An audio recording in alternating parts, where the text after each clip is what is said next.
আসসালামু আলাইকুম। দেখেন এটা হচ্ছে কলার মোচা দিয়ে সব দুপুরের খাবার খাচ্ছি, সাথে শুকনা মরিচ ভাজা দিছি। হ্যাঁ, এটা এখন খাবো, জানি না কেমন হয়েছে, এখন খেয়ে দেখবো। দাঁড়ান আপনাদেরকে একটু খেয়ে দেখাই। এই যে একটু কলার মোচা নিলাম, একটু শুকনা মরিচ একটু ছিঁড়ে নিচ্ছি। এই যে শুকনা মরিচ ছিঁড়ে নিলাম, আমি একটু খাই দেখি মজা হয়েছে কেন। বিসমিল্লাহ।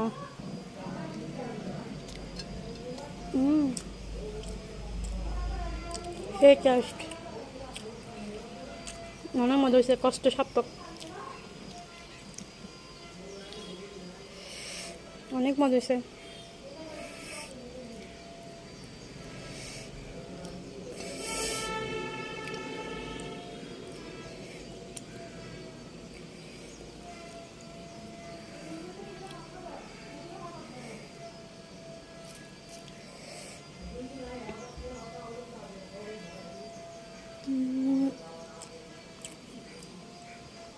সেই টেস্ট।